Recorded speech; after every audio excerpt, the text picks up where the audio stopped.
na pendo lake Mwenyezi Mungu. Na hivyo katika siku ya leo tunaunganika na wenzetu walioko mbinguni na toharani na sisi tulioko hapa duniani. Tunawaombea wale wote ambao walitangulia mbele ya haki na kwa kuwa walishiriki kifo na ufufuko wake Bwana wetu Yesu Kristo kwa njia ya ubatizo. Leo kanisa linawakumbuka marehemu wote.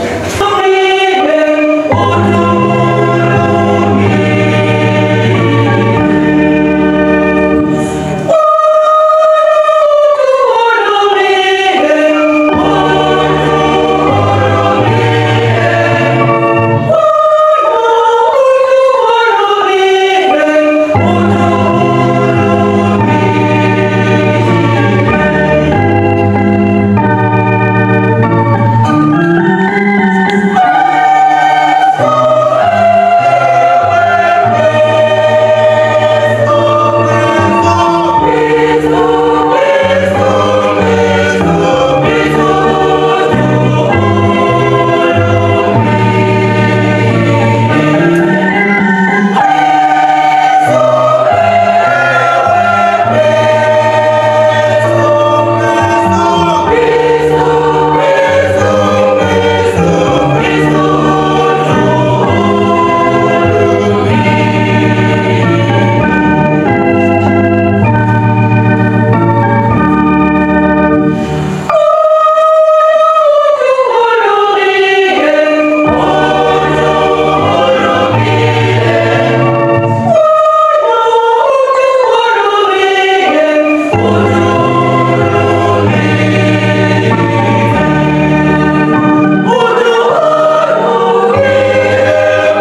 wao, walidhaniwa kuwa ni hasara yao, na kusafiri kwao kutoka kwetu kuwa ni uharibifu wao, bali wao wenye wamo katika amani, kwa sababu hata akiwa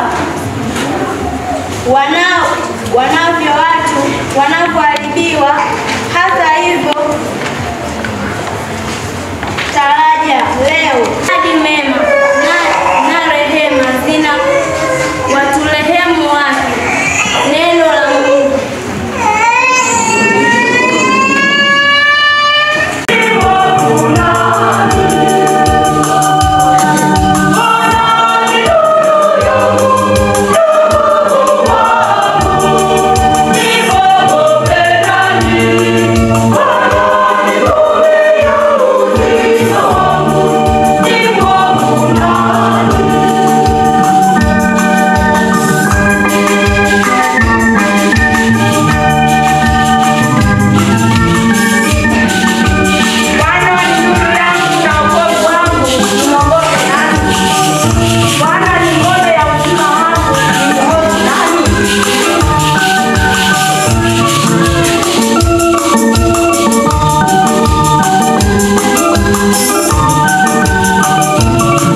aya ya 3 hadi ya 9.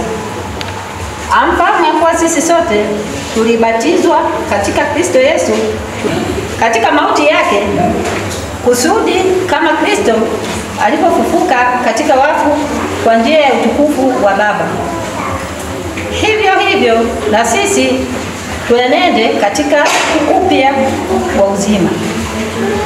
Kwa maana kama tulivyounganika naye katika mfano wa mauti yake, kwa mfano wa utukufu wake, tukijua neno hili ya kuwa utu wa kale ulisulubishwa pamoja naye, ili mwili wa dhambi ubatilike. Lakini tukiwa tulikufa pamoja na Kristo, twaamini ya kuwa tutaishi pamoja naye, tukijua ya kuwa Kristo akiisha kufufuka katika wafu hafi tena, wala mauti haimtawali tena. Neno la Bwana.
Yesu aliwaambia makutano wote alipao Baba watakuja kwangu, wala yoyote ajaye kwangu sitamtupa nje kamwe.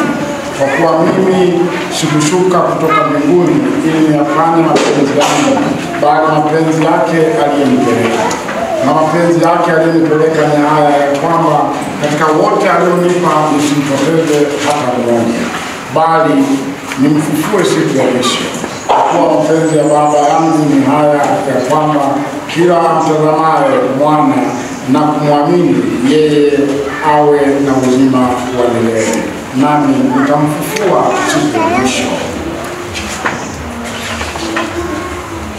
Neno la Bwana. Wapendwa, kama ambavyo tulisema mwanzoni, kama leo tunawakumbuka wenzetu waliotangulia mbele ya haki, na katika kuwakumbuka wenzetu waliotangulia mbele ya haki, pia tunakumbushwa na sisi tutambue wazi siku zetu zinahesanika. Na kama siku zetu zinahesanika, basi tutambue wazi kwamba kwa njia ya ubatizo sisi tulikubali kufa na kufufuka na Kristo. Na haya ndio mambo ya msingi. Zangu, wakati tunafundishwa katekismu, tunajua kanisa limegawanyika sehemu tatu. Kanisa si watu, ndio? Je, kanisa limegawanyika katika sehemu ngapi? Yale watu wana ambao ndio kanisa. Kwanza, la pili,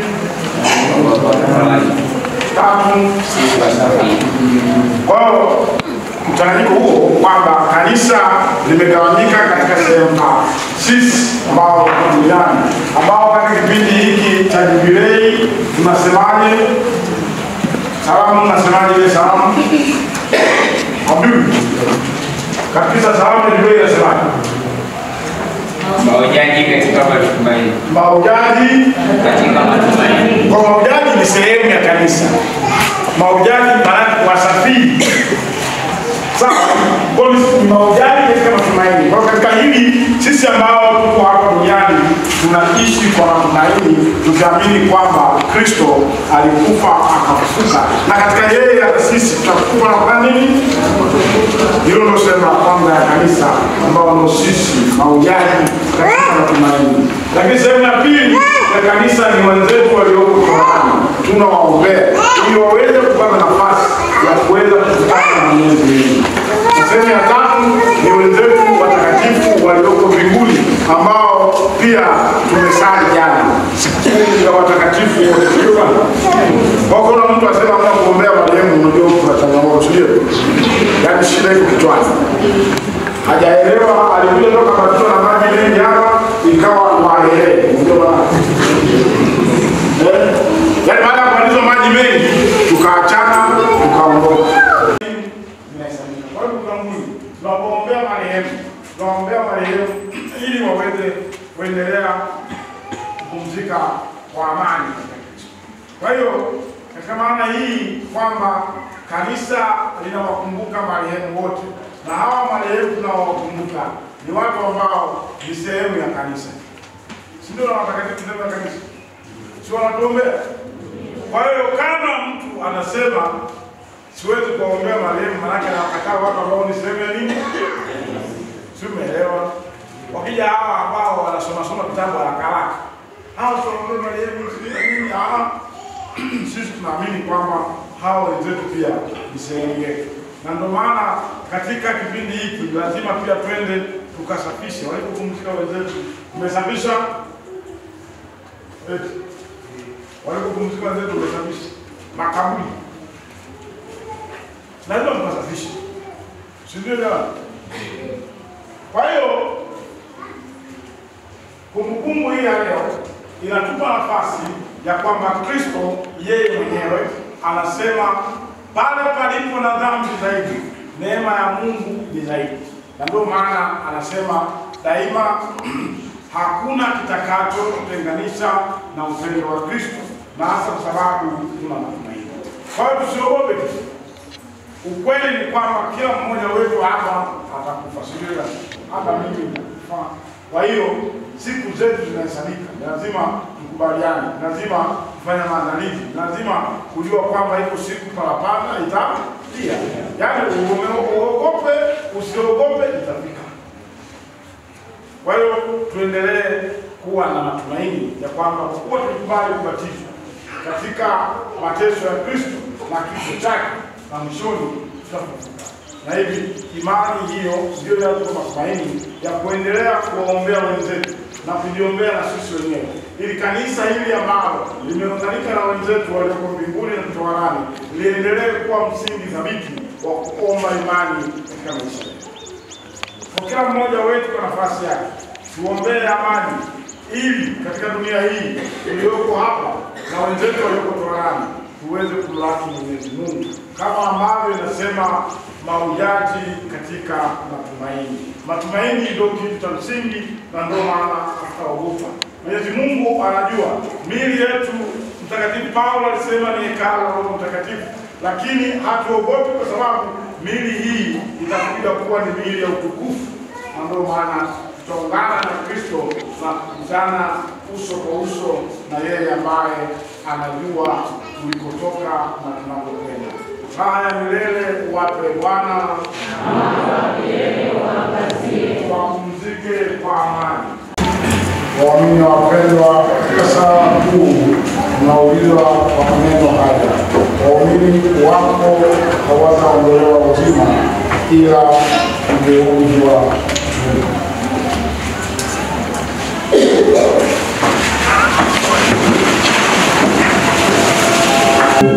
Waalike marehemu wote waone uso wako wa upendo na uwajaze heri na furaha isiyo na mipaka wala mwisho, e Bwana.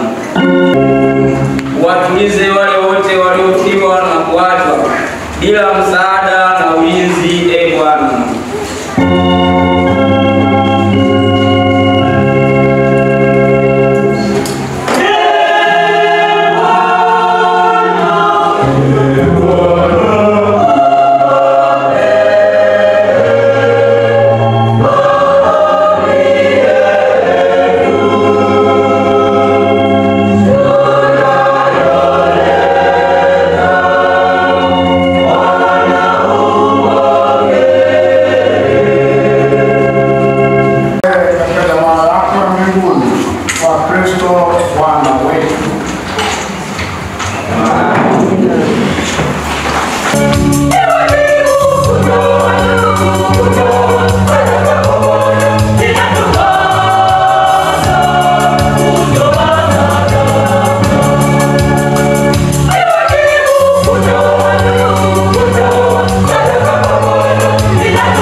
mtumishi wako marehemu kwa damu ya Kristo inayotolewa katika sala hii, na hao uliowaosha katika maji ya ubatizo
sisi pamoja na malaika wa mbinguni tunakusifu tukiungama kwa furaha.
Yeye alipotolewa na kuingia kwa hiari katika mateso yake, alitoa mkate, akashukuru, akaumega na akawapa wafuasi wake akisema, twaeni mle nyote, huu ndio mwili wangu utakaotolewa kwa ajili yenu.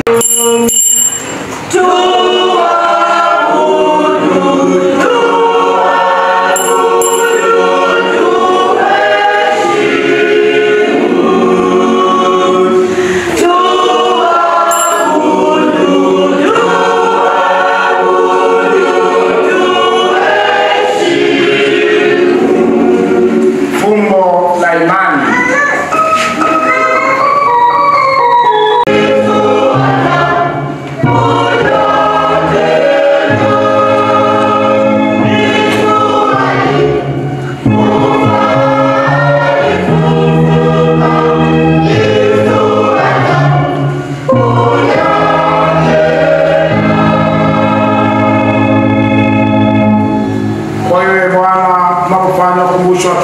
ufufuko wake mwanao, na kutolea mkate wa uzima na kikombe cha wokovu. Tunakushukuru kwa kuwa umetuona tunastahili mbele yako na kutumikia, pia tunakusihi kwa unyenyekevu, ili kwa kushiriki damu ya Kristo tukusanywe na Roho Mtakatifu tupate kuwa jamaa moja. Ee Bwana, ulikumbuke kanisa lako leo hapa duniani, ukamilishe katika mapendo pamoja na Roho Mtakatifu wetu leo wa 14 na askofu wetu Lazarus Vitalis Msimbe na wakilelo wote. Wakumbuke watumishi wako na hasa Mariamu wa kigango chetu uliowaita kutoka katika dunia hii. Wajalie pia washirikishwe kifo cha mwanao na ubatizo wao na ufufuko wake. Wakumbuke pia ndugu zetu waliofariki dunia wakiwa wanatumana na ufufuko, na Mariamu waliofariki dunia katika huruma yako, wapokee kwenye nuru ya uso wako, na kuomba utuhurumie sisi sote, ili pamoja na Maria Bikira mwenye mama wa Mungu, mtume wenye heri wa tangu kale, tusaidie siku nzima ya milele na usiku na kutukuza kwa njia ya mwanao Yesu Kristo. Kwa njia yake na pamoja na ndani yake, wewe Mungu Baba Mwenyezi, katika umoja wa Roho Mtakatifu, unapata heshima na utukufu milele na milele.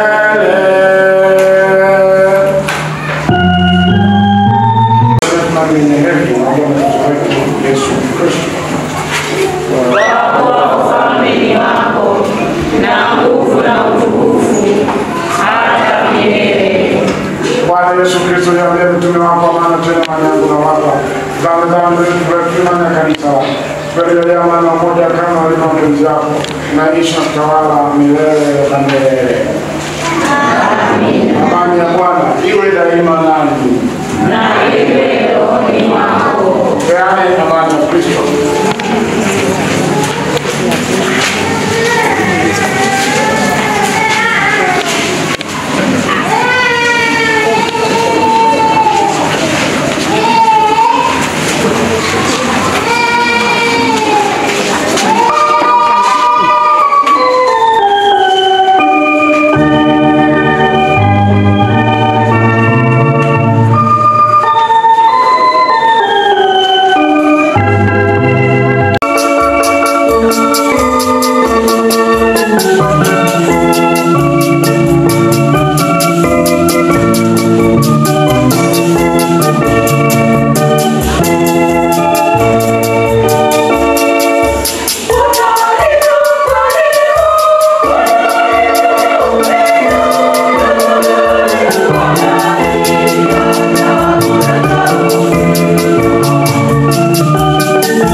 When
Now